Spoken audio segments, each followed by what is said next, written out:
नमस्ते, आप सभी को स्वागत है एक नए वीडियो में। इस वीडियो में क्लास 10th का एसएसटी का वीवीए ऑब्जेक्टिव क्वेश्चन बताऊंगा, जो काफी महत्वपूर्ण क्वेश्चन है। तो प्लीज आप लोग अंत तक जरूर देखें और वीडियो पसंद आएगा तो वीडियो के लाइक और नए तो चैनल को सब्सक्राइब जरूर कीजिए। और टोटल क्वेश्चन जितना है उसमें से आप कमेंट करके हमें जरूर बताइएगा कि कितना क्वेश्चन आपका सही हुआ।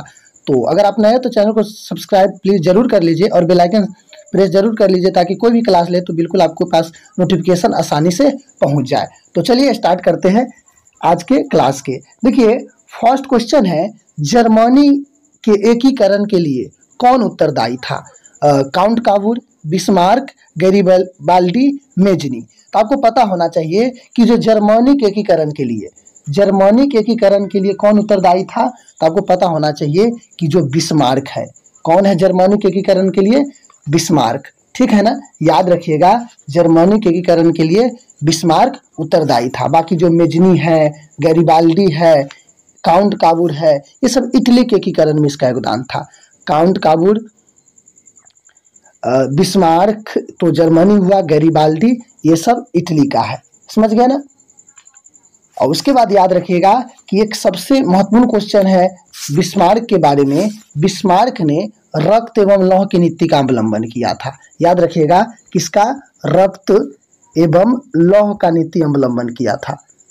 कौन? बिस्मार्क। ठीक है, तो याद रखिएगा, इसमें से जो आपका आंसर है मैं बता दिया हूं।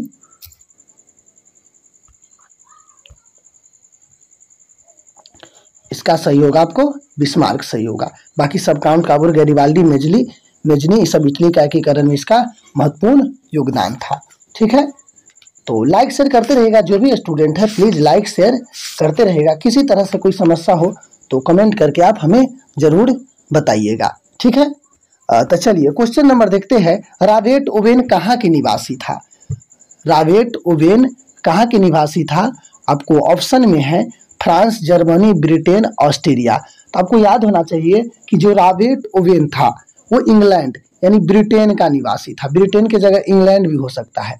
ठीक है ना, क्या हो सकता है? यानी यूरोप यदि इंग्लैंड रह सकता है, या ब्रिटेन रह सकता है, या अंग्रेज को भी, मतलब आप अंग्रेज अगर ऑप्शन में रहेगा तो दे दीजिएगा। ठीक है ना, तो याद रखिएगा, देश है ब्रिटेन, ब्रिटिश, इंग्लैंड। ये तीन देश, इंग्लैंड को हम तीन तरीके से कहते हैं, और ब्रिटेन, ब्रिटिश, इंग्लैंड। हाँ, अंग्रेज के तो वहाँ के लोगों को अंग्रेज कहते हैं। याद रखिएगा, यह एक उद्योगपति था। क्या था? उद्योगपति था। रॉबर्ट ओवेन क्या था? एक उद्योगपति था। याद रखिए, कहाँ के? वही ब्रिटेन का। समझ गए? चलिए क्वेश्चन नंबर 3 देखते हैं। बोकारो इस्पात संयंत्र किस देश के सहयोग से खोला गया था? बोकारो इस्पात संयंत्र किस देश के सहयोग से खोला गया था? आपको ऑप्शन है जर्मनी, ब्रिटेन, रूस, अमेरिका। तो आपको पता होना चाहिए जो बोकारो इस्पात संयंत्र था वो रूस, किसके सहायता से? रूस की सहायता से किया गया था। बोकारो कहाँ? याद रखिएगा, झारखंड में है। बोकारो कहाँ है? झारखंड में। मेरा कोशिश रहेगा कि क्वेश्चन को भी एक्सप्लेन करें, जो भी क्वेश्चन उससे बने तो आपको मैं बता दूं। ठीक है ना। और ये प्लीज आप लोग देखिए, जो भी क्लास ले रहे हैं ना, आप जाके प्ले लिस्ट में ढूंढ लीजिएगा। अगर कभी नहीं देखे हैं तो जो काफी महत्वपूर्ण क्लास सब है, प्लीज आप जरूर देखिएगा। और जब एग्जाम होगा आप तो फिर देखिएगा कि क्या आपको फायदा हो रहा है। किस खनिज को उद्योग की जननी मानी गई है? मैग्नीज, बॉक्साइट, लोहा, सोना। तो आपको पता होना चाहिए कि जो लोहा है उद्योगों को जननी है। हर क्षेत्र में, हर उद्योग धंधा में लोहा के बिना काम, मशीन वगैरह सब क्या चीज से निर्माण होता है? लोहा से होता है। ठीक है, तो लोहा को उद्योग की जननी माना गया है। और चलिए क्वेश्चन नंबर 5 देख लेते हैं। गोंडवाना समूह के कोयले के निर्माण हुआ था 20 करोड़ वर्ष पूर्व, 20 लाख वर्ष पूर्व, 20,000 वर्ष पूर्व, इनमें से कोई नहीं। आपको पता होना चाहिए, इसका आंसर याद रखिएगा 20 करोड़ वर्ष पूर्व, ऑप्शन ए। चलिए क्वेश्चन नंबर 6 देखते हैं। भारत में किस प्रकार की कृषि की प्रधानता है? जीवन निर्वाह कृषि, विस्तृत कृषि, बागान कृषि, व्यापारी कृषि। बताइए। तो आपको पता होना चाहिए कि भारत में मुख्य रूप से जीवन निर्वाह कृषि की जाती है। मतलब ऐसे कृषि जिसका उत्पादन सिर्फ अपने जीवन के निर्वाह के लिए किया जाता है, उसे हम जीवन निर्वाह कृषि कहते हैं। ऑप्शन ए इसका सही होगा। चलिए क्वेश्चन नंबर साथ देखते हैं, इनमें से सत्ता की साझेदारी को एक सही लाभ क्या है। यानी सत्ता की साझेदारी पढ़े हो कि समाज के सभी वर्ग, गरीब अमीर या कोई भी हो, सब शामिल हो, सबको शामिल होने के अधिकार हो, उसे सत्ता की साझेदारी कहते हैं। और अस्थिरता व आंतरिक कलह में बढ़ोतरी, मतभेद में वृद्धि, समुदायों को मध्य टकराव में कमी, निर्णय की प्रक्रिया में अनावश्यक विलंब। तो आपको पता होना चाहिए साथ के होगा कि जो समुदाय के अंदर जो मध्य यानी जो समुदाय के बीच जो टकराव था ना, उसमें कमी आएगा। यानी समाज के सब समुदाय के सभी लोग उसमें शामिल होगा, तो टकराव क्या होगा, कम होगा। ठीक है ना, ऑप्शन इसका सी सही होगा। चलिए क्वेश्चन नंबर 8 है, नगर निगम का मुख्य प्रशासक को क्या कहा जाता है। काफी पॉपुलर क्वेश्चन है, बहुत बार एग्जाम में आया है। तो 8 के आपको सही होगा कि नगर, आपको याद रखना चाहिए कि नगर निगम के प्रमुख प्रशासन को नगर आयुक्त कहते हैं। ओके, चलिए क्वेश्चन नंबर 9 है, जीवन की भौतिक गुणवत्ता का सूचक है जीवन प्रत्याशा, शिक्षा मृत्यु दर, मौलिक साक्षरता, इनमें से सभी। तो आपको पता होना चाहिए 9 के आपको जीवन के जो भौतिक गुणवत्ता है, इसमें से आपको जन्म, जीवन प्रत्याशा, शिक्षा मृत्यु दर, मौलिक साक्षरता, यानी इसमें से सभी सही होगा। ऑप्शन डी यानी सभी सही होगा। ठीक है।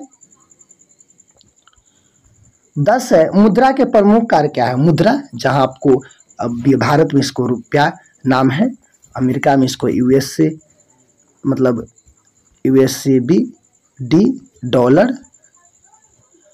तो इससे क्या होता है, विनिमय के माध्यम यानी खरीद बेच के तरीका है। मूल्य के मापन, किसी चीज को मापते कि कितना रुपया के है, मूल्य का संचय, इनमें से सभी। तो 10 का भी आपको ऑप्शन डी सही होगा, इनमें से सभी।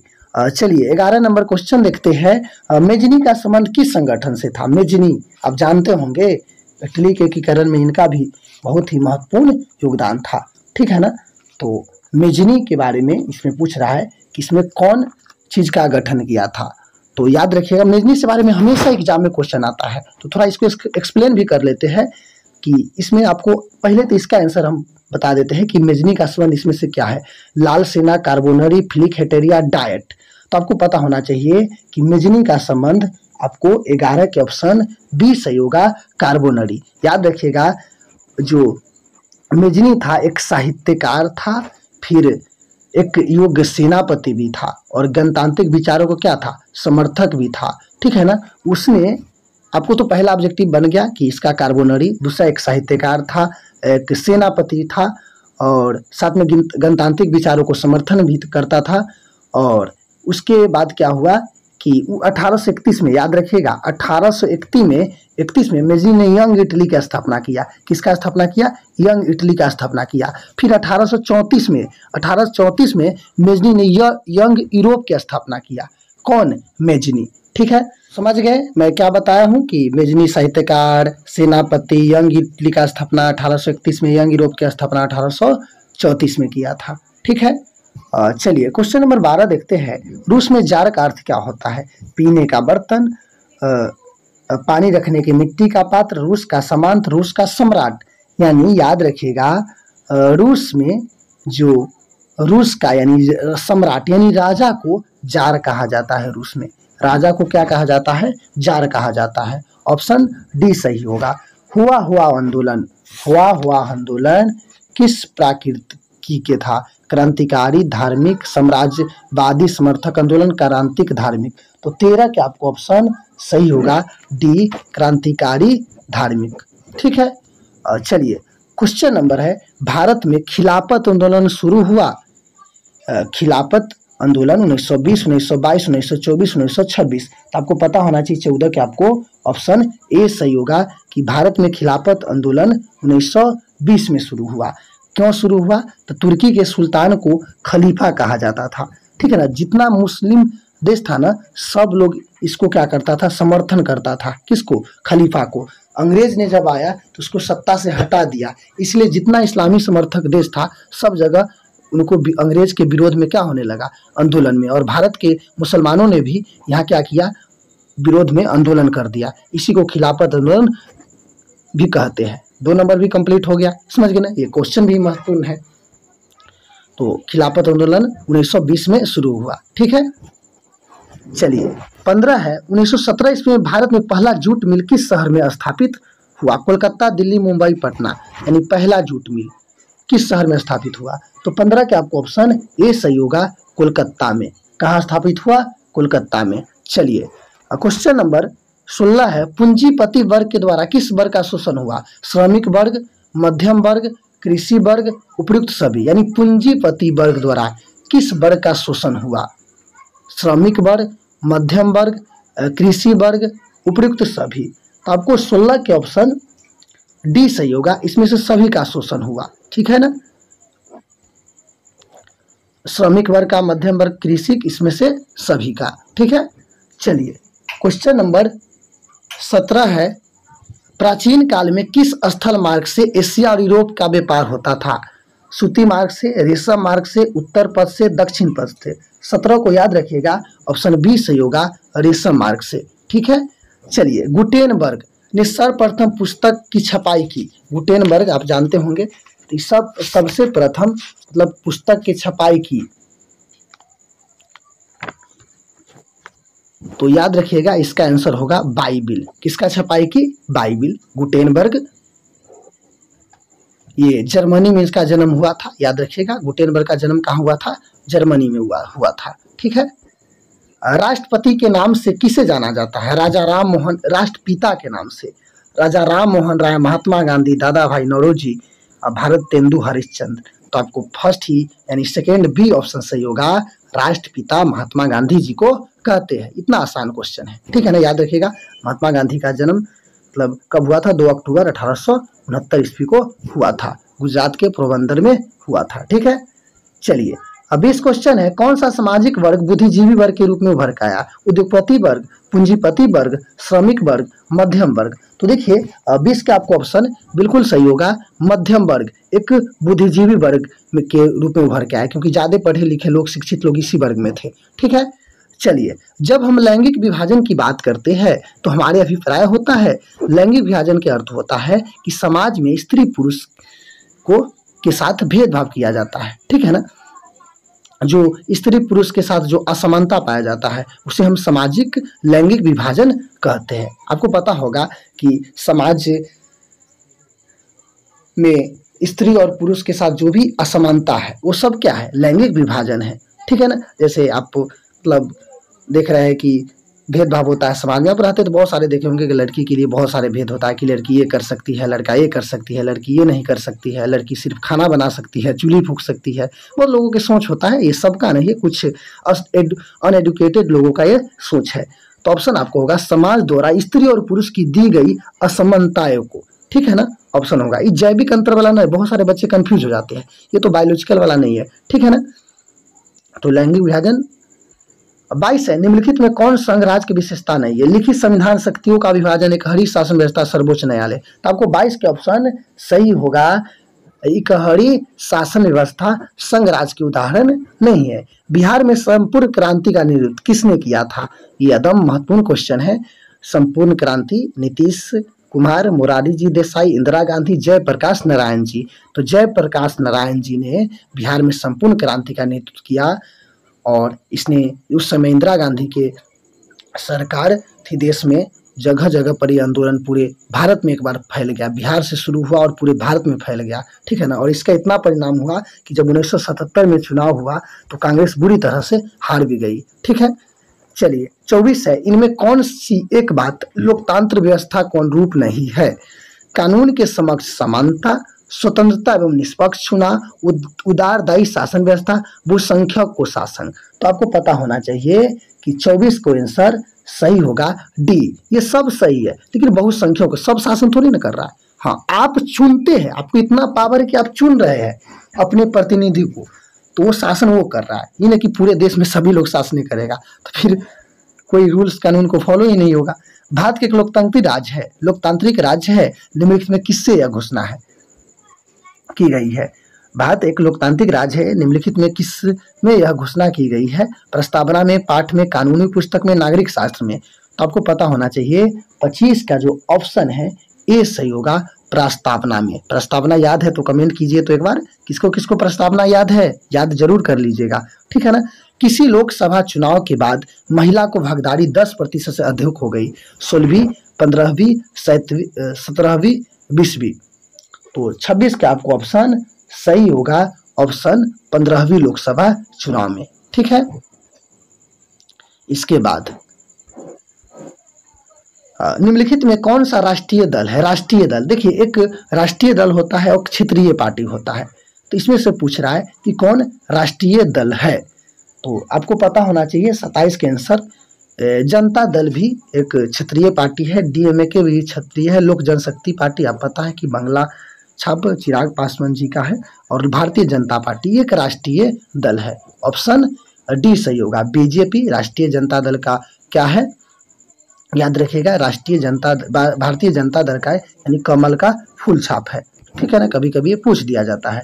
लोकतंत्र का प्राण किसे कहा गया है। राजनीतिक दल को, सामाजिक दल को, मानवीय दल को, नागरिक दल को। तो देखिए लोकतंत्र का प्राण आपको पता होना चाहिए, राजनीतिक दल को कहा गया है। कौन सही होगा, ऑप्शन ए सही होगा, ठीक है। चलिए 29 क्वेश्चन है। भारत में संघ एवं राज्य के बीच अधिकारों का विभाजन कितने सूची में हुआ है, 3, 2, 1, 4। तो आपको पता होना चाहिए कि 29 के आपको ऑप्शन सही होगा 3, ठीक है। कितने सूची है, 3 सूची, ठीक है ना। और 30 क्वेश्चन है। निम्नलिखित में कौन लोकतंत्र में रंग भेद के विरोध नहीं थे। रंग भेद, Martin Luther king, Mahatma Gandhi, Olympic धावक टोनी स्मिथ एवं जॉन कलर्स, जेड गुड्डी, यानी लोकतंत्र के रंग भेद का विरोध नहीं करते थे। तो आपको पता होना चाहिए ऑप्शन यानी 30 का आपको सही होगा जेड गुड्डी। बाकी ये सब समर्थन करते थे, यानी विरोध, ये सब विरोध करते थे लोकतंत्र का, समर्थन नहीं, विरोध करते थे रंग भेद का, लेकिन जेड गुड्डी विरोधी नहीं थे। तो चलिए अब आपकी बारी है कि आउट ऑफ 30 क्वेश्चन में आप कितना क्वेश्चन सही किए, आप लोग हमें जरूर बताइएगा। और प्लीज जो भी स्टूडेंट है एवरीडे जुड़िए, मजा पक्का आएगा। और आप देखिएगा जब एग्जाम के समय में है तो आपको नहीं विश्वास है तो मैं आपको बता देता हूँ कि आप पिछले साल वाला क्वेश्चन देखिए, मैं कितना क्वेश्चन उससे बोर्ड एग्जाम में आया है। 30 क्वेश्चन डाला हूँ सब्जेक्टिव में, 30 गो में से इतना आया कि आप सब्जेक्टिव बना सकते हैं, या चाहे और 40 था, 45 था हिंदी का, सब में डाला हूँ और सब में से आता है। मैं तो पिछले बार एक बार बता देता हूँ कि मैथ का एग्ज़ाम था और मैं सुबह शाम दोनों ऑब्जेक्टिव का लिया, लगभग टोटल ज़्यादा नहीं 120 क्वेश्चन था या 100 रहा होगा। उस क्वेश्चन में से लगभग 35-40 क्वेश्चन उसी तरीके का था। हाँ तरीका था, अगर 2-2 4 हो रहा है तो 3-2 क्या होगा, इस तरह के, मतलब अलग था, मतलब टाइप वही था, समझने का मतलब टाइप समझिए आप उसको, उसके बाद उस तरह के सवाल को हल कीजिए। तो बहुत सारे अच्छा रिस्पांस भी आया था, उस समय बहुत सारे बच्चा लाइव देखा था।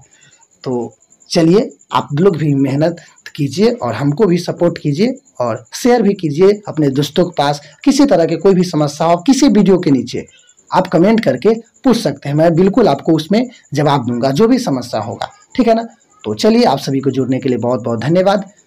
और प्लीज़ नए हो तो चैनल को सब्सक्राइब जरूर कर लीजिएगा और बेल आइकन प्रेस जरूर कर लीजिएगा। जय हिंद, जय भारत।